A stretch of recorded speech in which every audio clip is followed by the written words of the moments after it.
नमस्कार, मैं रचना सरन सदीनामा में समीक्षाकार लेकर हाजिर हूँ आज दिनांक 21 दिसंबर 2020 का संपादकीय।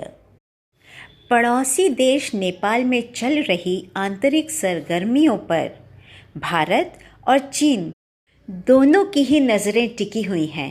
हालांकि कारण अलग अलग हैं और इसी के संदर्भ में है आज का संपादकीय, जिसका शीर्षक है फैसला कर ही लिया ओली साहब ने, और जिसे लिखा है सदीनामा के संपादक जितेंद्र जितांशु जी ने।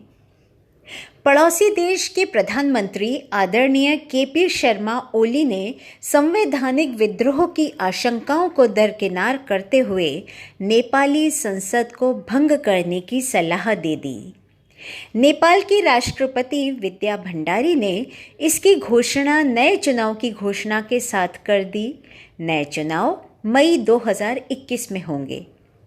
पिछले कुछ दिनों से ओली साहब पुष्प कमल दहल उर्फ प्रचंडदा के विरोध का सामना कर रहे थे। प्रचंडदा नेपाल कम्युनिस्ट पार्टी के प्रमुख और भूतपूर्व प्रधानमंत्री हैं। दूसरे भूतपूर्व प्रधानमंत्री माधव नेपाल भी यही चाहते थे। प्रचंडदा के नज़दीकी 7 मंत्रियों ने त्यागपत्र दे दिया है। भारत इस पूरी घटना पर चुपचाप है। भारत का कहना है ये नेपाल का आंतरिक मामला है। नेपाल का दूसरा पड़ोसी देश चीन परेशान है। नेपाल में इसके राजदूत की गतिविधियां बढ़ी हुई हैं। इन घटनाओं से चीन एकदम खुश नहीं है। अलग अलग तरीकों से नेपाली कम्युनिस्ट पार्टी को एकजुट रखने में प्रयासरत है चीनी कूटनीति। पिछले कुछ दिनों से नेपाल में भारत और चीन के प्रभावशाली लोग आ जा रहे हैं।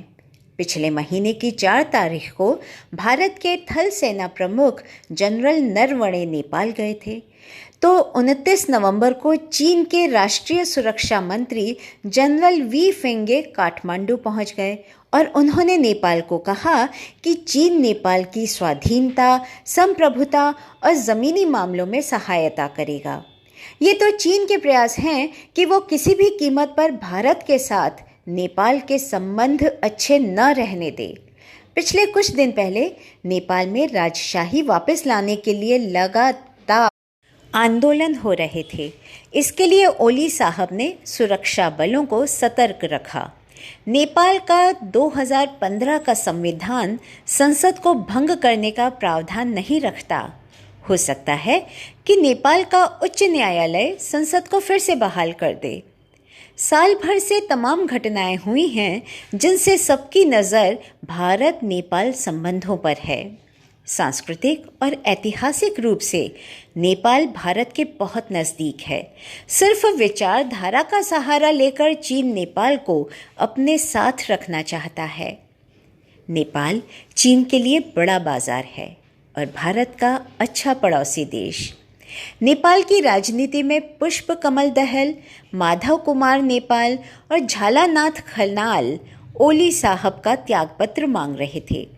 वे ओली साहब प्रशासनिक तरीकों को गलत बता रहे थे।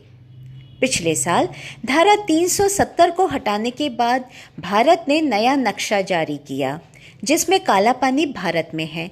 इस बात का नेपाल ने विरोध किया और कहा कि यह विवादित जगह है।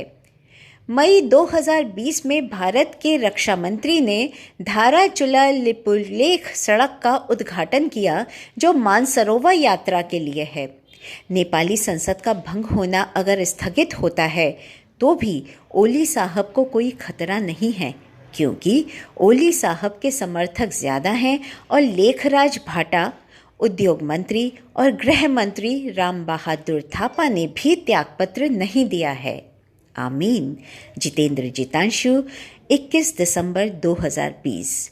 तो दोस्तों, ये था आज का संपादकीय फैसला कर ही लिया ओली साहब ने। कल फिर एक नए विषय पर संपादकीय के साथ फिर से उपस्थित होंगे। तब तक के लिए नमस्कार।